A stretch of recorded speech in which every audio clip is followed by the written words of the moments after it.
हरिहर ज्योतिर्विज्ञान संस्थान के द्वारा संचालित 30 कक्षाओं में जन्म कुंडली अध्ययन से संबंधित इस कक्षा के अंतर्गत आज 5वें दिन की कक्षा में आप सभी लोगों का बहुत बहुत स्वागत है।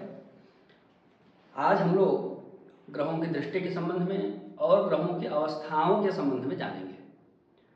कुछ विद्यार्थी लोग ऐसा कह रहे थे कि व्यावहारिक उदाहरण चाहिए, व्यावहारिक रूप से कुंडली देखना सीखना है।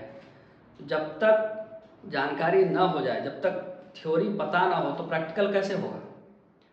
संसार के किसी भी सिद्धांत में, किसी भी विषय में, किसी भी विद्या में बिना थ्योरी के प्रैक्टिकल नहीं होता है।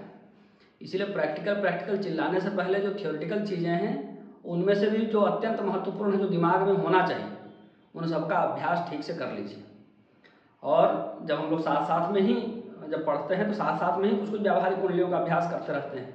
वह अभ्यास जैसे जैसे कक्षा के दिन बढ़ेंगे वैसे वैसे वह अभ्यास और ज़्यादा उनकी संख्या बढ़ती जाएगी।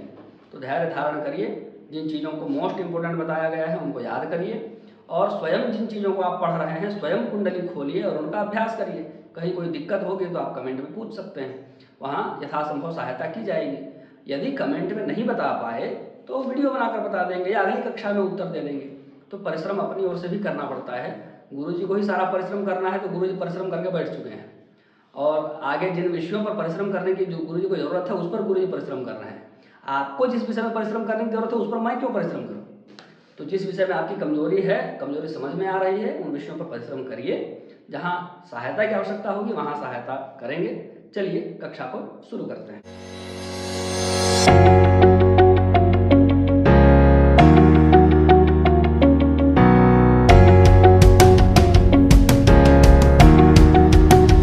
ग्रहों की दृष्टि पढ़ना है आज। ग्रहों की दृष्टि। अभी दृष्टि भी कई प्रकार की हो जाती है। दृष्टि भी कई प्रकार की हो जाती है, जिसमें ज्योतिष में जो शास्त्र हैं अलग अलग, प्रश्न शास्त्र है, जातक शास्त्र है, जातक शास्त्र है, ताजिक शास्त्र है। तो अलग अलग शास्त्रों में दृष्टियों में भी कुछ भेद प्राप्त होते हैं। ताजिक में कुछ अलग प्रकार की दृष्टि देखने को मिलती है। जातक में भी हम लोग जातक शास्त्र पढ़ रहे हैं। जन्म कुंडली का अध्ययन जिस शास्त्र से किया जाता है उसको जातक शास्त्र कहते हैं। तो जातक शास्त्र में भी दो प्रकार की दृष्टि का प्रयोग होता है। एक राशि दृष्टि होती है और एक ग्रह भाव दृष्टि होती है। ग्रह अपने स्थित भाव से किस भाव को देख रहा है, यह दृष्टि होती है। इसको भाव दृष्टि भी कहते हैं। यह एक होती है ग्रह भाव दृष्टि, एक होती है राशि दृष्टि। तो अब यह चूंकि सिलेबस बहुत सामान्य है, इसलिए इसमें हम लोग जिस दृष्टि को पढ़ने जा रहे हैं इस दृष्टि को कहते हैं ग्रह भाव दृष्टि। इसमें राशि दृष्टि सम्मिलित नहीं है। राशि दृष्टि जो लोग पढ़ना चाहते हैं वो जैमिनीय सूत्रम से अथवा बृहत्पराशर होरा शास्त्र से स्वतंत्र रूप से अपना परिश्रम करके, सेल्फ स्टडी करके, स्वाध्याय मां प्रमद स्वाध्याय करके पढ़िए।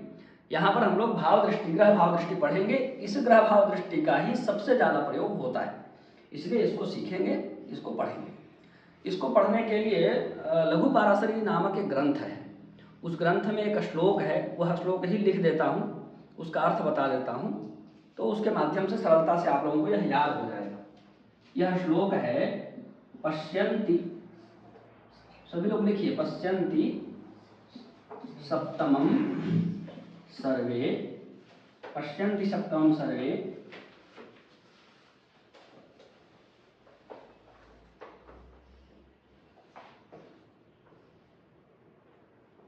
पश्यन्ति सप्तमं सर्वे शनिजीव पूजा पुनः विशेषतश्च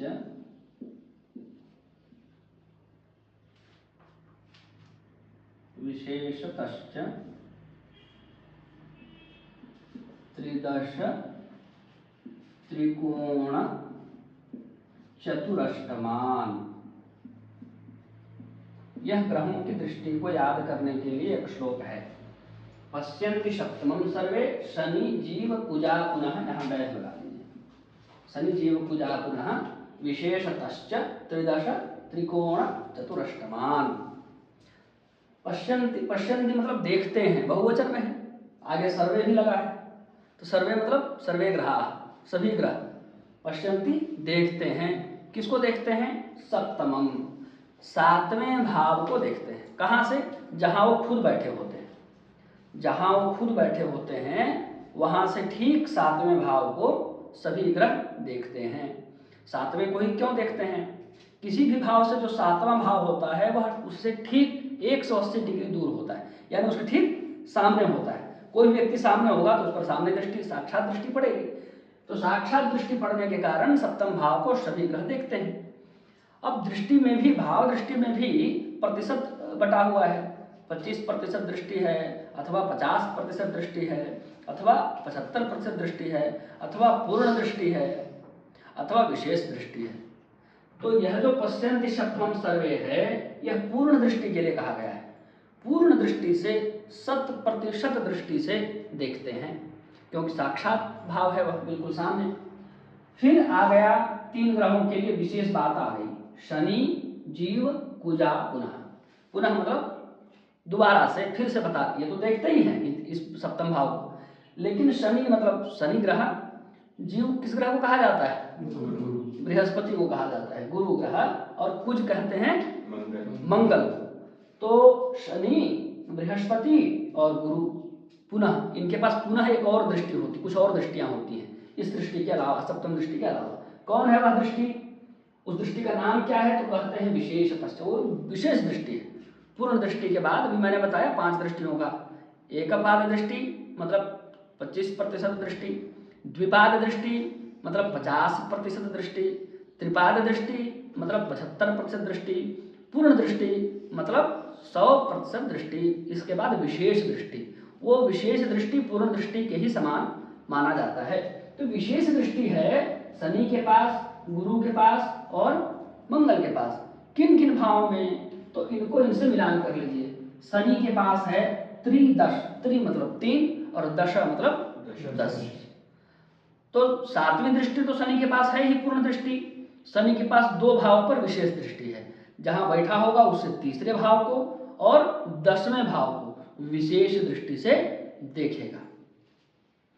अब जीव के लिए आ गया त्रिकोण। त्रिकोण भाव कौन कौन से होते हैं?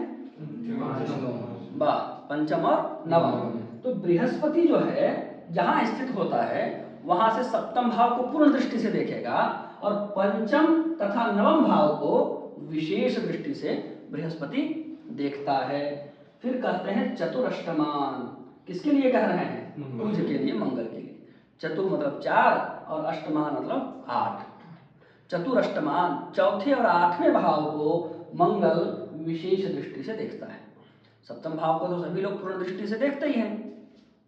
क्लियर हो गया? आई बात समझ में? तो अब इनका कुछ व्यवहारिक उदाहरण भी ले लेंगे, लेकिन अभी जो मैंने बताया एकपाद दृष्टि, द्विपाद दृष्टि, त्रिपाद दृष्टि, उनको भी इसी श्लोक से समझ लेते हैं। यहाँ पर वो बताया नहीं है श्लोकबद्ध करके, लेकिन मैं आपको इसी के सहारे से बता देता हूँ। जो तीसरी और 10वीं दृष्टि है वो सभी ग्रहों के लिए 25% वाली दृष्टि है, यानी एक पाद दृष्टि है। शनि के लिए विशेष दृष्टि है, लेकिन शनि के अलावा बाकी जितने भी ग्रह बच गए उन सभी ग्रहों के लिए तीसरी और 10वीं दृष्टि कैसी दृष्टि है? एक पाद दृष्टि है। इसके बाद त्रिकोण जो दृष्टि है ये 25% के बाद 50%, इसको क्या कहेंगे? द्विपाद। बृहस्पति के लिए तो विशेष दृष्टि है, लेकिन बृहस्पति के अलावा और जितने भी ग्रह बच गए उन सभी के लिए जो त्रिकोण दृष्टि है, पंचम और नवम दृष्टि, वह द्विपाद दृष्टि है। इसके बाद चतुरष्टमान, इसको कहते हैं त्रिपाद दृष्टि। त्रिपाद दृष्टि मतलब 75%।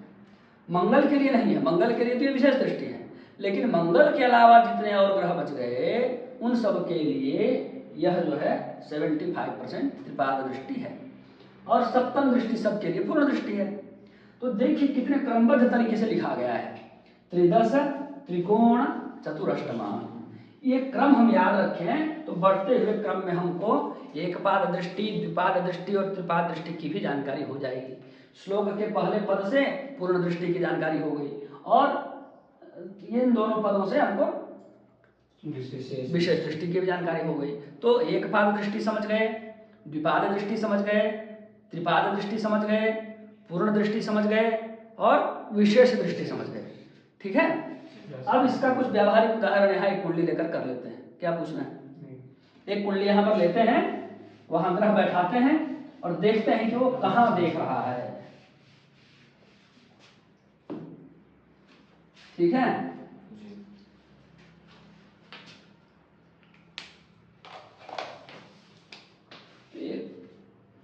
साउथ वाली कुंडली बनाओ, नॉर्थ वाली बनाओ? नॉर्थ वाली बनाओ। ठीक है,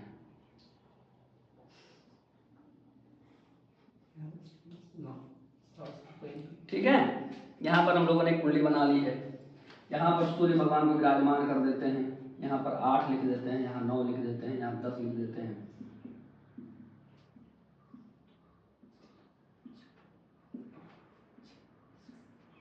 हो गया। अब चंदा मामा को यहाँ बिठा देते हैं। चंदा मामा दूर के, और मंगल, पृथ्वी का पुत्र मंगल कुज, उसको यहाँ बैठा देते हैं। मंगल भवन है, मंगलहारी, अमंगलहारी है मंगल। ठीक है, अब बच गए बुध, उनको यहाँ बैठा देते हैं। फिर गुरुदेव, उनको यहाँ बैठा देते हैं, गुरु धर्म के भाव में। फिर यहाँ बैठा देते हैं शुक्र को, फिर यहाँ बैठा देते हैं शनि को, फिर यहाँ बैठा देते हैं राहवे केतवे नमः। राहु केतु को विराजमान कर दिए। तो 9 ग्रह अपने अपने स्थान पर विराजमान हो गए हैं। सूर्य से प्रारंभ करते हैं। सूर्य की दृष्टि कितनी होती है? 7। एक ही दृष्टि है, सप्तम दृष्टि। ठीक है, तो सूर्य जहां बैठा है वहीं से गिनना प्रारंभ करेंगे। सूर्य यहाँ है तो यहाँ 1 नहीं करेंगे, 1 2 ऐसे नहीं शुरू करेंगे। जहां है वहीं 1 होगा। सूर्य यहाँ है तो यहीं से 1 2 3 4 5 6 7, ठीक यहाँ 7वां भाव, यहाँ पर दृष्टि हो गई किसकी? सूर्य की। कैसी दृष्टि है? पूर्ण दृष्टि है, सप्तम दृष्टि है, साक्षात दृष्टि है। ठीक है, तो ये हो गया सूर्य की बात, ये हो गई सूर्य की बात। अब चंद्रमा, चंद्रमा यहाँ विराजमान है। गिनती कहाँ से करेंगे? यहाँ से नहीं, यहाँ से। ठीक है, जहाँ चंद्रमा है उसको ही पहला भाव बोलना है। 1 2 3 4 5 6 7, इस सप्तम भाव पर यहाँ से 7वां हुआ। इस चतुर्थ लग्न से देखा जाए चतुर्थ भाव है। इस भाव पर चंद्रमा की पूर्ण दृष्टि है, चंद्रमा की पूर्ण दृष्टि है। अब मंगल, मंगल के पास विशेष दृष्टि भी है क्या? शनि जीव कुजा पुनः, मंगल के पास 4 8 पर विशेष दृष्टि है और सप्तम पर पूर्ण दृष्टि है। तो मंगल के लिए देखिए 1 2 3 4, दशम भाव पर विशेष दृष्टि, 5 6 7 लग्न भाव पर पूर्ण दृष्टि, 8 द्वितीय भाव पर विशेष दृष्टि। ठीक है, मंगल के बाद आ गए हम लोग बुध पर। बुध को देखिए, बुध के पास विशेष दृष्टि भी होती है ना? नहीं होती है। अच्छा, तो यहाँ से गिनती किए ही तो सूर्य के समय ये भाव आया था, इसी भाव पर बुध की भी पूर्ण दृष्टि होगी, सप्तम दृष्टि होगी। बुध के बाद बृहस्पति, ये रहा बृहस्पति। बृहस्पति पर कौन कौन सी दृष्टि? पंचम और नवम पर विशेष दृष्टि, सप्तम पर पूर्ण दृष्टि। तो 1 2 3 4 5 लग्न भाव पर विशेष दृष्टि है, पंचम दृष्टि, विशेष दृष्टि बृहस्पति की।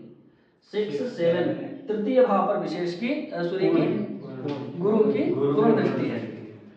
8 9 विद्या स्थान पंचम भाव पर विशेष दृष्टि है बृहस्पति की। गुरु के बाद आ गए हम लोग किस पर?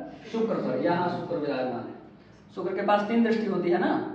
एक ही दृष्टि होती है। अच्छा, तो एक ही सप्तम दृष्टि है शुक्र के पास। 1 2 3 4 5 6 7 लाभ स्थान पर शुक्र की पूर्ण दृष्टि, विशेष दृष्टि है। अब शनि के पास विशेष दृष्टि होती है शायद, है ना? तो 1 2 3 विद्या स्थान पर पूर्ण विशेष दृष्टि, 4 5 6 7 भाग्य स्थान पर पूर्ण दृष्टि, 8 9 10 12वें स्थान पर विशेष दृष्टि। राहु केतु के संबंध में कई सारी बातें हैं, तो कुछ बातें कुछ वर्षों के बाद मैं उजागर करूंगा। अभी कुल मिलाकर यही समझिए कि राहु जहाँ बैठा है उससे सप्तम भाव पर पूर्ण दृष्टि कुछ लोग मानते हैं, उसी के हिसाब से हम लोग आगे बढ़ेंगे। ठीक है, बाकी इनकी दृष्टि और कुछ ज़्यादा मानते नहीं। लेकिन ये भी कुछ लोग ऐसा मानते हैं कि ये जहाँ बैठते हैं उससे पंचम और नवम भाव को भी प्रभावित करते हैं, ऐसा कुछ लोग मानते हैं। ऐसा लिखित में कहीं कुछ है या नहीं इसके बारे में, तो वैसा लिखित में कहीं कुछ ज़्यादा कुछ प्राप्त नहीं, मुझे नहीं हुआ है। अब ज्योतिष शास्त्र भी अनंत अथाह है ना, इसलिए नहीं है ऐसा बोलने का भी जल्दी साहस नहीं होता है। लेकिन मोटा मोटा ये मान के चलिए कि जहाँ बैठा है उसे सप्तम भाव को प्रभावित करता है, इसमें कहीं कोई दो मत दो राय शंका वाली बात नहीं है। ये हो गई राहु केतु की बात और अन्य सभी ग्रहों की बात हो गई। अब दृष्टि से फल कैसे कहना है, मुख्य मुद्दा तो फल चिंतन है ना। तो ग्रहों का जैसा स्वभाव होता है वैसा दृष्टि का फल होता है। अच्छा आदमी देखेगा तो कृपा करेगा, दया करेगा, आपके कार्य बनेंगे। खराब आदमी देखेगा तो आपको परेशान करेगा। कोई अच्छा आदमी देखा तो कोई कुत्ते का छोटा सा बच्चा जो है खेल रहा है, सड़क में खेल रहा है, तो उसको उठा करके किनारे छोड़ देगा कि कोई गाड़ी वाड़ी इसको न मार दे। और कोई दुष्ट व्यक्ति देखा तो उसी के ऊपर पत्थर चलाएगा, उसको बांध करके अपनी गाड़ी में बांध के दौड़ाएगा, इस तरह की हरकत करेगा। तो दृष्टि ही है, डिपेंड करता है कैसा ग्रह देख रहा है। यदि शुभ ग्रह देखते हैं तो उस भाव की उन्नति करते हैं, यदि पापक ग्रह देख रहे हैं तो उस भाव की हानि करते हैं। ठीक है, ये दृष्टि के संबंध में सामान्य नियम है जो याद रखना चाहिए। इसके अलावा ये याद रखना चाहिए कि जिस घर को देख रहा है उस घर के मालिक के साथ कैसा संबंध है देखने वाले का, उसके अनुसार भी दृष्टि प्रभावित होती है। अब हम लोग सूर्य से शुरू करते हैं। सूर्य देख रहा है दशम भाव पूर्ण दृष्टि से, ये दशम भाव है, एक यहीं से सारे भाव की गिनती यहीं से होती है। सभी कुंडली में ये पहला भाव है, ये दूसरा भाव है, ये तीसरा है, ऐसा फिक्स है। सभी कुंडली के लिए 10वां भाव है। सूर्य यहाँ बैठा है तो यही साक्षात देखेगा 10वां भाव। 10वें भाव पर सूर्य देख रहा है। पापक ग्रह है, पापक ग्रह किसी भाव को देखता है तो उसमें कुछ न कुछ डिस्टर्बेंस लेकर के आएगा। तो एक फल हमने लिखा कि सूर्य की दृष्टि के कारण कुछ परेशानियां होंगी। ठीक है, फल चिंतन करते समय एक एक स्टेप को लिखा जाता है, या तो दिमाग में लिखिए, और दिमाग यदि भर गया है, जगह नहीं है, तो कॉपी जो भरा हुआ ना हो ऐसा खाली कॉपी लिखिए, उसमें लिखिए। ठीक है, और दिमाग में से भी कचरा साफ करके आप खाली जगह बना सकते हैं, वहाँ लिख सकते हैं। तो जैसे आपको करना, जैसे सुविधा हो वैसा करें। तो सूर्य की एक दृष्टि, सूर्य को हमने एक इंडिविजुअल पापक ग्रह के रूप में देखा अभी, और ये लिखा कि सूर्य की दृष्टि हो रही है, सूर्य पापक ग्रह है, इसलिए कुछ न कुछ परेशानी होगी। ये पहला फल हो गया। अब चूंकि सूर्य जिस भाव को देख रहा है वहां लिखा है कितना, 5। 5 मतलब कौन सी राशि, सिंह राशि का स्वामी कौन, सूर्य अपने ही घर को देख रहा है। तो अब जो हमारा वो चिंतन जा रहा था, कुछ कुछ गड़बड़ी होगी, वो चिंतन थोड़ा सा अब दूसरा फल हमको लिखना पड़ेगा। अपने घर को देख रहा है, उस फल को काटना नहीं है। पापक ग्रह का फल अलग से मिलेगा, पापक ग्रह की दृष्टि का, और मालिक होकर के देख रहा है उसका फल अलग से मिलेगा। ज्योतिष शास्त्र में कोई भी फल नष्ट नहीं होता है, ये बात हमेशा ध्यान रखिएगा। ये नहीं होगा कि दूसरा कोई फल आ गया तो दूसरा को कैंसिल कर देगा, ऐसा नहीं होगा। आपको कम अनुभव हो ऐसा हो सकता है, आपको कम अनुभव हो ऐसा हो सकता है। जुगनू दिन में भी चमकते हैं। मैं तो टांगीनाथ के जंगल में जाकर देखा हूँ, मुझे तो ये धारणा थी कि केवल रात में लोग चमकता है, दिन में नहीं चमकता है। मैं दिन में चमकते हुए देख के आश्चर्य कर गया। तो हमारे साथ एक गुरु जी थे, उनको पूछा कि तो दिन में भी चमक रहा है, दिन में क्यों चमक रहा है, इसको पता नहीं कि अभी दिन है, इसको चमक रहा है, इसको फायदा नहीं। बोले इसको तो जब मरे अपना चमकता रहेगा, आपको कब दिखता है सो आप देखिए। तो ये कदाचित हो सकता है कि आपको इतना सारा अच्छा फल मिल गया, उसमें एक छोटा सा बुरा फल मिल गया तो आपको पता ही नहीं चला, या इतने सारे बुरे फलों में एक छोटा सा और बुरा फल मिलेगा तो क्या फर्क पड़ेगा। जहां पूरा शरीर का ऑपरेशन हो रहा है वहां 2-4 सुई के दर्द पता चलता है क्या, हाँ नहीं पता चलता है ना, बिल्कुल वही स्थिति। और जब शरीर स्वस्थ हो तो एक सुई लेने के लिए भी आदमी सोचता रहता है, नहीं नहीं नहीं सुई नहीं लेना है, बहुत दर्द करेगा, क्यों। और जब पूरा शरीर का ही ऑपरेशन हो रहा हो तो 8-10 सुई को तो गिनते ही नहीं है, हाँ। वो तो ऐसे जैसे मुख शुद्धि के लिए सौंफ खाता है ना व्यक्ति, उस प्रकार से ले लेते हैं, उसको कोई चिंता नहीं। तो उसी प्रकार से मनुष्य का दिमाग को कैसे खेला जाता है, एक उदाहरण बताता हूँ। एक व्यक्ति को 25 किलो भार दे दीजिए, कहिए चलो 10 किलोमीटर चलाइए 25 किलो लेकर के, उसके बाद उसको 5 किलो का पकड़ाइए तो उसको 5 किलो हल्का लगेगा, बिल्कुल उसको लगेगा कि 5 किलो कोई वजन ही नहीं होता है। और जब बिल्कुल स्वस्थ बैठा हो प्रसन्न, उस समय उसको 5 किलो पकड़ाइए तो उसको 5 किलो भारी लगेगा। आप लोग खुद करके देख लीजिएगा, ठीक है, खुद ऐसा करके देख लीजिएगा। तो वही स्थिति यहाँ पर है, फल नष्ट नहीं हुआ है, स्थितियाँ वैसी हो गई हैं कि आपको अनुभव, आपका माइंड वॉश हो गया लेते करके। बात यह है, कोई भी फल नष्ट नहीं होता है, परिस्थितियाँ जो है ऐसी हो जाती हैं कि कभी वही फल ज़्यादा अनुभव होता है और कभी वही फल कम अनुभव होता है, परिस्थितियाँ वैसी हो जाती हैं ले करके ये बात है। तो सूर्य की जो अशुभ दृष्टि पड़ रही है, पाप ग्रह वाली दृष्टि, उसका फल तो मिलेगा अलग से, उसका अलग कोटा है। उसको अच्छे फल का एक अलग बॉक्स बनाइए और बुरे फलों का एक अलग बॉक्स बनाइए, बुरे वाला फल भी मिलेगा, अच्छे वाला फल भी मिलेगा। अब अपने घर को देख रहा है, कोई भी ग्रह अपने घर को देखता है तो उसकी वृद्धि करता है, अपने मित्र के घर को देखेगा तो भी उसकी वृद्धि करेगा, अपना उच्च घर को देखता है तो भी कुछ न कुछ वृद्धि करता है, ठीक है। अपने घर को देख रहा है इसलिए दशम भाव की वृद्धि होगी, ये सूर्य का प्रताप हो गया, समझ में आ गया फल। तब दृष्टि के फल में कहाँ कोई समस्या है समस्या? अभी भी समस्या है। अब बुध जो है वो भी देख रहा है, बुध सूर्य के साथ बैठे होने पर ज्यादा अशुभ फल नहीं देता है, तो बुध की दृष्टि के कारण भी एक अच्छा फल मिल गया। लेकिन बुध है अष्टमेश और एकादशेश, अष्टमेश को और एकादशेश को अच्छा ग्रह मानते हैं, खराब ग्रह मानते हैं? खराब ग्रह मानते हैं। तो बुध की जो अष्टमेश दृष्टि पड़ रही है और एकादशेश दृष्टि पड़ रही है, उन दोनों का फल भी हमको अलग से सोचना पड़ेगा। भाई अष्टमेश मृत्यु स्थान का स्वामी यदि किसी घर को देखे तो उस घर का फल कुछ न कुछ बिगाड़ेगा ना, वो लिखना पड़ेगा। और लाभ स्थान का स्वामी किसी घर को देखे तो कुछ न कुछ बढ़ाएगा, वो भी लिखना पड़ेगा। और बुध का जो स्वतंत्र फल है वो भी लिखना पड़ेगा। तो बुध की दृष्टि पर 3 फल हो गए, तीनों मिलेंगे, किसी भी फल का नुकसान नहीं होगा। और चंद्रमा यहाँ पर बैठा ही है, चंद्रमा का जो भाव फल है अपना वो भी मिलेगा। फिर इस प्रकार से दृष्टि के फल का चिंतन हम लोग कर सकते हैं। अब जो ग्रह जैसा होता है वैसा फल देता है। दशम भाव सूर्य देख रहा है, तो सूर्य का आप कारक पढ़िए, सूर्य क्या है? राजा है, तो बड़े बड़े राज अधिकारियों से संपर्क कराएगा, अथवा जब नौकरी लगेगी तो सरकारी नौकरी की संभावना को बढ़ा देगा। ये सूर्य की दृष्टि का फल है, जब इसकी दशा आएगी तब मिलेगा, ऐसे भी जीवन भर मिलेगा, दशा आने पर विशेष रूप से मिलेगा। तो इसमें क्या दिक्कत है? बुध की दृष्टि पड़ रही है, ऐसी आजीविका मिलेगी जिसमें गणित से संबंधित काम करना हो, ऐसी आजीविका होगी जिसमें बोलने से संबंधित काम करना हो। बुध की दृष्टि, बुध क्या है? वाणी। बुध क्या है? गणित। बुध क्या है? बुद्धि, जहाँ बुद्धि का इस्तेमाल करना हो ऐसा काम करना पड़ेगा। तो ये बुध की दृष्टि का फल है। इसी प्रकार आपको सभी ग्रहों का पहले नेचर समझना होगा। अब जिसको ग्रहों का नेचर ही नहीं पता है उसको हम दृष्टि का फल क्या पढ़ाएंगे? हो सकता है प्रैक्टिकल, बिना थ्योरी के कभी प्रैक्टिकल नहीं होता है, इसलिए पहले थ्योरी को मजबूत करिए, उसके बाद प्रैक्टिकल का अभ्यास साथ साथ में करते रहिए। तो इस प्रकार आप लोग सभी ग्रहों की दृष्टि के संबंध में विचार कर लीजिएगा, ठीक है। एक उदाहरण मैंने दे दिया, इस प्रकार से सभी ग्रहों की दृष्टि का विचार आप लोग कर सकते हैं। ग्रह का अपना जो बेसिक नेचर है, स्वतंत्र नैसर्गिक प्राकृतिक, उसका फल अलग से मिलता है। जिस घर को देख रहा है उस घर के स्वामी के साथ कैसा संबंध है, वो उसका अपना घर है, उसकी उच्च राशि है, उसकी मूल त्रिकोण राशि है, उसके मित्र का घर है, उसके अधिमित्र का घर है, किसका घर है?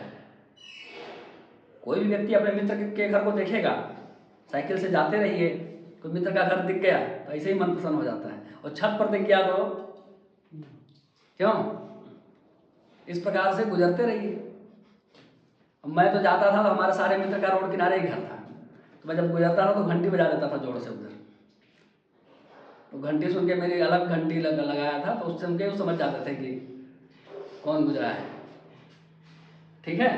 तो इस प्रकार मित्रों के घर से भी लगाव होता है, जिस विद्यालय में हम पढ़ते हैं वहाँ लगाव होता है। तो इस प्रकार से किसके घर को देख रहा है, इस प्रकार दृष्टि के फल का चिंतन करना चाहिए। और भी दृष्टियों का फल देखना हो तो आप लोग देख सकते हैं सारावली, सारावली में ग्रहों की दृष्टि का फल दिया हुआ है। अन्य ग्रंथों में भी दिया होगा क्या? दिया ही है, देखिए होरा रत्नम देख लीजिए, ठीक है। अन्य ग्रंथों को भी देख सकते हैं। सारावली मेरा थोड़ा ज़्यादा प्रिय ग्रंथ है, लाडला ग्रंथ है, इसलिए उसका नाम बार बार लेता हूँ।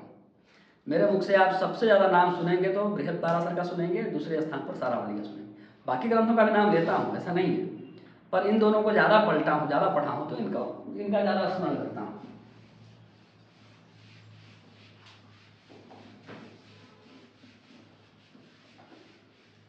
ग्रहों की दृष्टि से तो हो गई संतुष्टि, ग्रहों की दृष्टि से हो गई संतुष्टि। अब ग्रहों की अवस्था, ग्रह किस अवस्था में हैं, जिस अवस्था में होते हैं वैसा फल प्रदान करते हैं।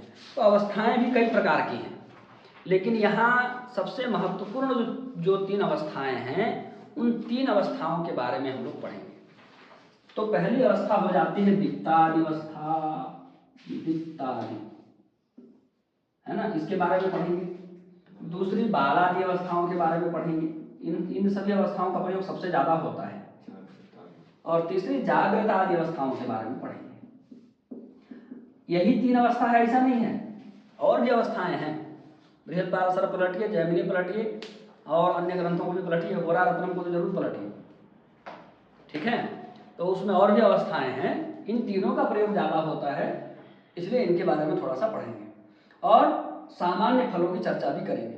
विशेष फल के लिए बृहत्पाराशर होरा शास्त्र में ग्रहों की अवस्था का अध्याय ही है, उसमें जाकर के आप फल विस्तार से देख सकते हैं। तो दिक्तादि अवस्थाओं में 9 प्रकार की अवस्थाएं होती हैं। कहीं कहीं पर लोग बोलते हैं कि 10 अवस्थाएं भी होती हैं, है ना, लेकिन बृहत्पाराशर में 9 अवस्थाएं बताई गई हैं। और बालादि अवस्थाएं तो 5 ही हैं। जागृतादि अवस्था कितनी है? 3 ही होना चाहिए, जागृत, स्वप्न, सुषुप्त, 3 है, ठीक है। अब देखिए पता कैसे चलेगा, पहले दिक्तादि 9 अवस्थाओं के नाम लिखना पड़ेगा, तब ना पता चलेगा। तो दिक्तादि 9 अवस्थाओं के नाम लिख लेते हैं। दिक्तादि 9 अवस्थाएं हैं ना, उनका नाम लिख लेते हैं। तो सबसे पहली अवस्था है दिक्त, उसके बाद दूसरी अवस्था है स्वस्थ, उसके बाद तीसरी अवस्था है मुदित, उसके बाद चौथी अवस्था है शांत, 5वीं अवस्था है दीन, छठी अवस्था है दुखी, सब आप लोग नहीं ना हैं। उसके बाद विकल, फिर खल, और फिर कोपी। ये 9 प्रकार की अवस्थाएं हो गई। अब पता कैसे चलेगा कि कौन सा ग्रह किस अवस्था में है, तो उसके लिए यहाँ पर बहुत सार संक्षेप लिख दिया गया है, उसको पढ़ करके सुना देता हूँ। ग्रह जब अपनी उच्च राशि में होता है तो दिक्तादि अवस्था उसकी होती है। सूर्य की उच्च राशि क्या है? मेष। परमोच्चांश क्या है? 10 अंश। कोई 5 कहेगा, कोई 10 कहेगा, तो मैं कैसे मानूंगा? वो तो भगवान का भला हो कि मुझे पता है, नहीं तो आप लोग तो मेरे को ऐसे 5-10 को घुमाते रहेंगे। सूर्य की उच्च राशि है मेष, और परमोच्चांश है 10 अंश में सूर्य परमोच्च होता है। मेष राशि उच्च राशि, तो मेष राशि में यदि सूर्य होगा तो सूर्य की अवस्था कौन सी हो जाएगी? दीप्त अवस्था हो जाएगी। कोई भी ग्रह जब अपनी उच्च राशि में होता है तो उसकी अवस्था होती है दीप्तावस्था। दीप्त मतलब क्या होता है? दीप्त मतलब जलता हुआ, तो यहाँ जलने से अच्छा चमकना कहना ठीक रहेगा। दीप्त मतलब चमकता हुआ, देदीप्यमान होता है, दूर से ही समझ में आ जाएगा उसका प्रभाव, ठीक है।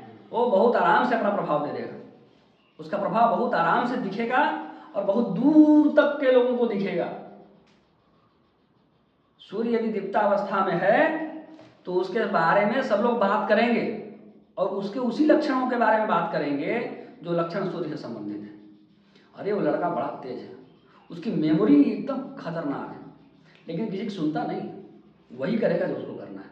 समझ जाइए कि उसका सूर्य जरूर दीप्तावस्था में है, तभी ऐसी बातें चल रही हैं।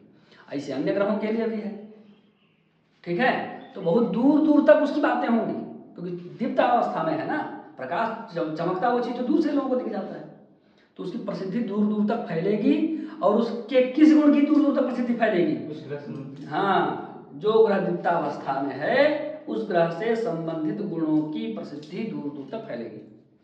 इस प्रकार से फल इसमें करना है। दूसरी अवस्था है स्वस्थावस्था। कब होता है? जब स्वराशि में हो। उच्च राशि के बाद स्वराशि में हो सकता है। स्वराशि में होगा तो कौन सी अवस्था होगी? स्वस्थावस्था। उसको जो भी अपना फल देना है वो अपना फल देगा। स्वस्थ व्यक्ति क्या करता है? सुचारू रूप से अपना काम करता है, फटाफट देगा। दशा आई तुरंत अपना फल, कोई देर नहीं, कोई विलंब नहीं। टाइम आया तुरंत काम, समय से सारा कार्य संपन्न करेगा जो ग्रह स्वस्था अवस्था में होगा। अगली अवस्था होती है अति मित्र के घर में होने पर मुदिता अवस्था। मुदित मतलब होता है प्रसन्न, मुदित मतलब होता है प्रसन्न। अब होली का त्योहार है, कोई मित्र आया ही नहीं मेरे घर, अब बताइए मैं कैसे प्रसन्न हो सकता हूँ? हो सकता हूँ? तो हॉस्टल में तो आप लोग सब मित्रों के साथ रखते हैं, मैं भी हॉस्टल में मित्रों के साथ रहता था। 12 बजे तक बंद रखता था कमरा, और 12-1 बजे के बाद कमरा खोलता था, जब सारे लोग भंड पड़े रहते थे ना, उसके बाद में निकल करके जाया करने के लिए निकलता था। तो वहाँ हॉस्टल में भी वैसे तो मैं छात्र था, पर सब लोग मेरा सम्मान करते थे, कोई दरवाजा नहीं खटखटाता था। शाम को मैं निकलता था तो सब लोग अबीर लगा करके होली मना ली, बस उतना ही। तो मुदिता अवस्था, मुदित मतलब होता है प्रसन्न। कब होगा? जब मित्र के घर में रहेगा, मित्र के साथ ही व्यक्ति प्रसन्न हो सकता है ना। अब जो सोशल मीडिया पर पत्नी के साथ प्रसन्नता वाला फोटो डाल दो, जो बकाए मत आइए, मित्र के साथ प्रसन्न हो सकता है, यही मुख्य बात है। ठीक है, तो मित्र के साथ हो सकता है प्रसन्न, उस अवस्था को क्या कहते हैं? मुदिता अवस्था। जब ग्रह मुदित होगा, प्रसन्न होगा, तो अपने फल को और बेहतर तरीके से देगा, निखार करके देगा, उसमें और ज्यादा निखार आ जाएगा। देगा तो अपने तरीके से ही, पर उसके प्राकृतिक तरीके में भी कुछ निखरा हुआ फल होगा, कुछ निखार के साथ वो फल मिलेगा। सुंदर घर देगा, लेकिन घर ऐसा देगा जो पूरा चमकता हुआ हो, सजा हुआ हो, उसमें मतलब जगह जगह पर अच्छी आजकल वो सब आता है ना, वाल माउंट करने के लिए कुछ चीज़ें, वो सब बढ़िया बढ़िया दिव्य चीज़ें लगी हुई हों, गार्डन वार्डन लगा हो, ऐसा देगा। जो भी चीज़ देगा वो निखार करके, निखार के साथ प्रदान करेगा। ऐसा मुदिता अवस्था वाले ग्रह का लक्षण है। तो जो भी ग्रह है, उस ग्रह का जिस भाव से संबंध है, उसका फल बताना चाहिए, और जो उसको देना है सो देगा, थोड़ा निखार करके देगा, ऐसा बोलना चाहिए। ये तो हो गया। अगली जो अवस्था होती है वो शांतावस्था होती है। मित्र के घर में है, अति मित्र के घर में नहीं है। अति मित्र मतलब क्लोज फ्रेंड, ये मुदितावस्था क्लोज फ्रेंड वाला है। और शांतावस्था मित्र है, बस सहपाठी है, ऐसे मिलजुल रहे हैं, हाँ हाई बोलो वाले जो मित्र हैं, चाय की टपरी पर मिलने वाले जो मित्र हैं, बाकी जगहों पर कोई संबंध नहीं है, बाकी जगहों से उनका कोई संबंध नहीं है। ऐसे जो है वह व्यक्ति शांत रहता है, ज़्यादा कुछ कहता हो अपने वास्तविक स्वरूप में नहीं रहता है, शांत है। ठीक है, ठीक है। तो मित्र की जगह कह लीजिए परिचित, तो समझना ज़्यादा आसान हो जाएगा। परिचितों के पास व्यक्ति शांत रहता है। ठीक है, मित्र तो है पर सामान्य परिचित हैं, तो हाँ शांत स्वभाव होता है, तो वो शांतावस्था। शांतावस्था ही बहुत अच्छी अवस्था नहीं है, जो करना है सो अपना करेगा, बस इतना ही है, कुछ अलग हट के नहीं करेगा, जो अपना करना है उसी को संपन्न करेगा। शांतावस्था के बाद अगली अवस्था आती है दीनावस्था। सम घर में चला जाए, सम घर में चला जाए, पंचधा मैत्री बताया था ना, तो उसमें एक समावस्था भी होती है। तात्कालिक में शत्रु हो जाए और नैसर्गिक मित्र हो जाए तो समावस्था हो जाएगी। तो जिस ग्रह की जो ग्रह जिस ग्रह के लिए सम है उसकी राशि में बैठा हो तो समावस्था हो जाएगी। सम राशि में, सम ग्रह की राशि में यदि ग्रह बैठा है तो वह दीन है। ठीक है, तो दीन ग्रह जो है क्या कर सकता है? हमेशा याचना के दृष्टिकोण से दूसरे लोग करके दें, करना मेरा काम है, करने का काम मेरा है, पर कोई और कर दे, इसी भाव को कहते हैं दीन भाव, मेरी समझ के अनुसार। ठीक है, हम जानते हैं कि यह जिम्मेवारी मेरी है या मुझे करना है, ये मुझे ज्ञान है, लेकिन मुझे करना नहीं, कोई और कर दे। तो ये अवस्था दीन ग्रह की ग्रहों की होती है, वो लोग ऐसा ही फल करते हैं। ठीक है, जो उनका काम होगा उसको बस टालते रहेंगे, रोते गाते रहेंगे, दूसरा कोई कर दे, दूसरा कोई कर दे, ऐसे। और दूसरा कोई आएगा तभी होगा भी काम, उस ग्रह के उसकी अंतर्दशा में तो होने वाला नहीं है। मान लीजिए गुरु दीनावस्था में चला गया, तो गुरु की महादशा में जब गुरु की अंतर्दशा आएगी तब तो आप किसी काम का भरोसा मत रखिए। जब दूसरे ग्रह आएंगे जिसका गुरु से अच्छा संबंध होगा, तब वो जो है करके देगा। सोए हुए हैं जामुन के पेड़ के नीचे, जामुन छाती में गिरा हुआ है और पका हुआ भी है, सुंदर भी है, पर कोई आकर के मुंह में डाल दे तब ना खाएं।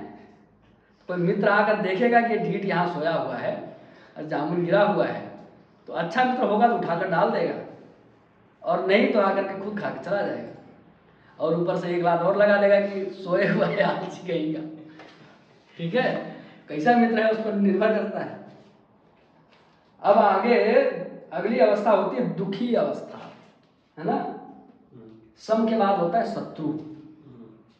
शत्रु के घर में जब ग्रह बैठा होता है तो वो दुखी होता है, कुछ कर नहीं पाता है, चाहता है ऐसा करें वैसा करें, कल्पनाएं ज़्यादा होती हैं, सीन ज़्यादा दिखाता है, धरातल पर काम कुछ नहीं, केवल माहौल बनाएगा, ऐसा कर देंगे वैसा कर देंगे वैसा कर देंगे, होगा कुछ नहीं। तो वो समझना चाहिए कि वो दुखी अवस्था में है वो ग्रह, उस ग्रह के नेचर से समझना चाहिए। इसके बाद अगला होता है विकल। पाप ग्रह से जब युक्त हो जाता है ग्रह तो विकलावस्था उसकी हो जाती है, पाप ग्रहों से युक्त होने पर। तो विकलावस्था में भी वो कुछ करने की स्थिति में नहीं होता है, विकलावस्था में खुद ही परेशान होता है। तो जब खुद ही परेशान होगा तो क्या करेगा, अपने विकारक से संबंधित चीजों से परेशानी उत्पन्न करेगा। ठीक है, शनि विकल अवस्था में चला गया, किस चीज का कारक है, वात रोग। पानी भी पिएगा तो उसको गैस हो जाएगा, समझ रहे हैं बात को। वो टेंशन में हो गया भाई ऐसा क्या हो गया। शनि किसका कारक है, परिश्रम का। 4 सीढ़ी चढ़ेगा, कहेगा कि हम तो 400 सीढ़ी चढ़ गए, इतना थकान महसूस करेगा। ठीक है, चमड़ी उसकी ऐसी होगी, बाहर धूप में 1 मिनट के लिए भी निकल गया तो काला हो जाएगा। ये सब क्या है, शनिदेव की कृपा। समझ जाना चाहिए कि विकलावस्था में बैठे हैं, ये सब कृपा दे रहे हैं। इसके बाद अगली अवस्था होती है खलावस्था। खल मतलब होता है दुष्ट। तो कब ऐसा ग्रह होगा, खलावस्था में कब होगा, तो बता रहे हैं कि पाप ग्रह की राशि में हो तब खलावस्था में होता है। पाप ग्रह की राशि में बैठा होता है तो खलावस्था में हो, करेगा काम जरूर लेकिन उल्टा ही हरकत करेगा, सीधी हरकत नहीं करेगा, उल्टी ही हरकत करेगा। देखेगा अच्छा नया कांच लगाया है, ओहो गेंद उठा के तोड़ देते हैं, कहीं छुप करके गुलेल से। ये सब क्या है, ये सब खल प्रकृति है। उधर से घूमते हुए आए, देखे कोई कुत्ता शांत बैठा हुआ है, उठा के बगल में बम फोड़ दिए, उठ के डर के भागेगा, हंसेंगे प्रसन्न होंगे। तो आपको परेशान करके वो प्रसन्न होता है। ये खल ग्रहों का सिद्धांत है, आपको परेशान करेगा और प्रसन्न होगा। पता कैसे चलेगा, तो जो ग्रह होते हैं उनके कुछ कुछ समाज में भी तो लक्षण दिखाई पड़ते हैं।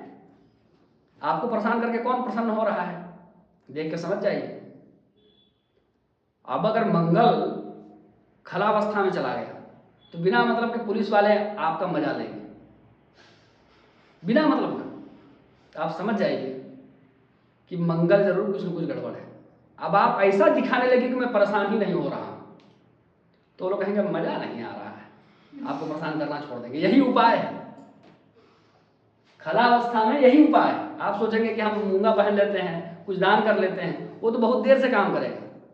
पहला काम तो मनोवैज्ञानिक रूप से आपको करना पड़ेगा। ऐसा शांत चित्त बन जाइए, बाहर से दिखाइए ही मत कि उनके किसी कृत्य से आपको परेशानी हो रही है, मजे में रहिए। तो उनको लगेगा इसको कोई फर्क ही नहीं पड़ता है, छोड़ो।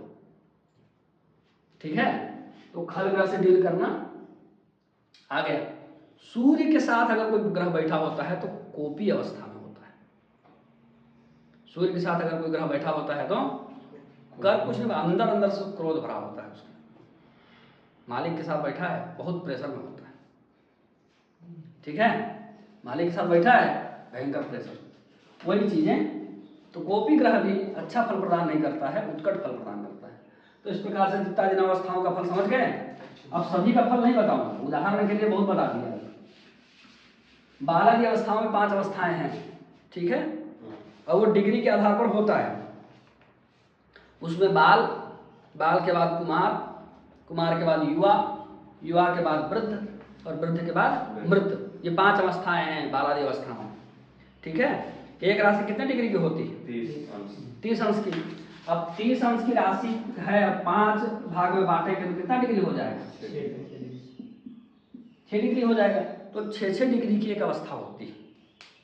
ठीक है, शुरू से 6 डिग्री तक, 0 डिग्री से 6 डिग्री तक एक अवस्था, 6 डिग्री एक कला से लेकर के 12 डिग्री तक दूसरी अवस्था, 12 डिग्री एक कला से लेकर के 18 डिग्री तक तीसरी अवस्था, ऐसे 6 डिग्री की एक अवस्था बनेगी। उसमें फिर क्या है कि विषम राशियों में ये अवस्था क्रम से आएगा। बाल, कुमार, युवा, वृद्ध और मृत। विषम जो राशियां हैं, मेष राशि, मिथुन राशि, सिंह राशि, तुला राशि, धनु राशि, कुंभ राशि, ये सब विषम राशि। विषम राशियों में जब ये क्रम आएगा तो सीधा आएगा, पहले बालावस्था, फिर कुमारावस्था, फिर युवावस्था, फिर वृद्धावस्था, फिर मृतावस्था। और सम राशियों में आएगा तो उल्टा आएगा, पहले मृतावस्था आ जाएगी, अगर 6 अंश के अंदर अंदर है तो मृतावस्था, फिर वृद्धावस्था, फिर युवावस्था, फिर कुमारावस्था, फिर बालावस्था। इस प्रकार से समझना चाहिए। अब इसमें भी फल के लिए बहुत अच्छा से लिखा हुआ है। बालावस्था में अगर कोई ग्रह होता है तो अपना अच्छा फल 25% देता है, चौथाई फल। कुमारावस्था में होता है तो आधा फल देता है, युवावस्था में होता है तो पूरा फल देता है, वृद्धावस्था में होता है तो नगण्य फल है, और मृतावस्था वाला तो देता ही नहीं। नगण्य मतलब कुछ देता है, इतना है कि आप गिन नहीं सकते हैं, थोड़ा बहुत कुछ न कुछ देगा।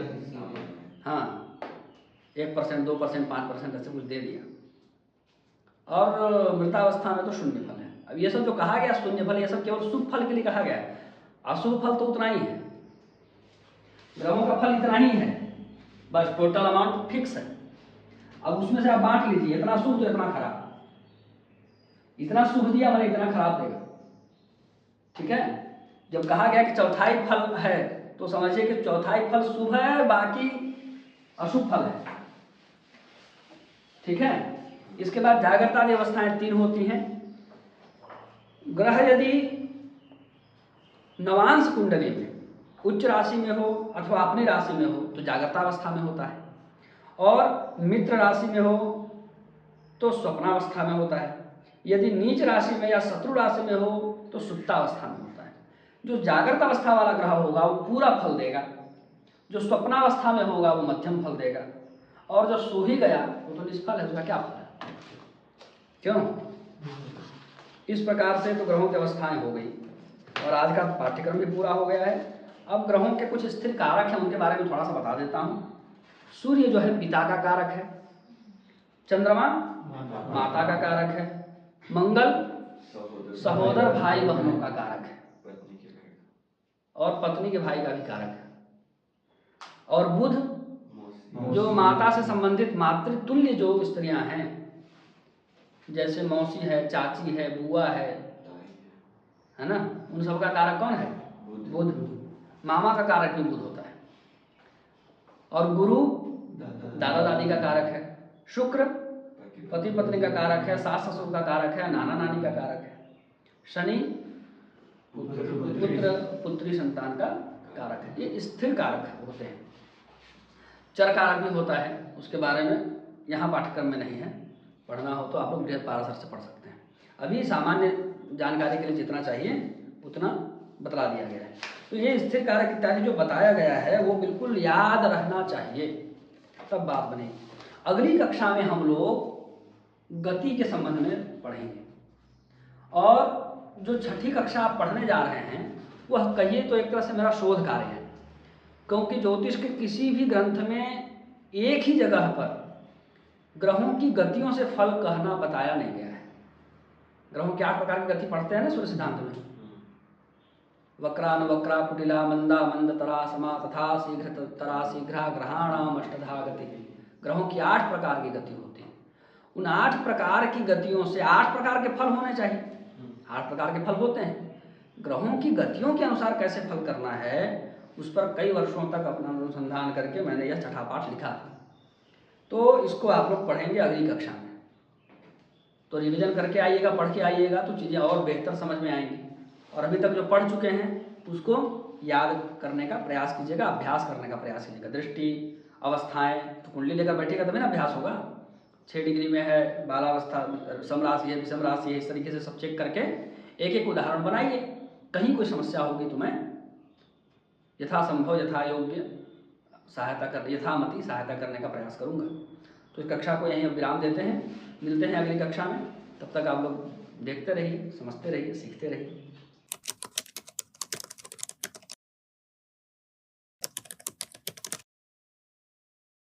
श्रीमते रामचंद्राय नमः।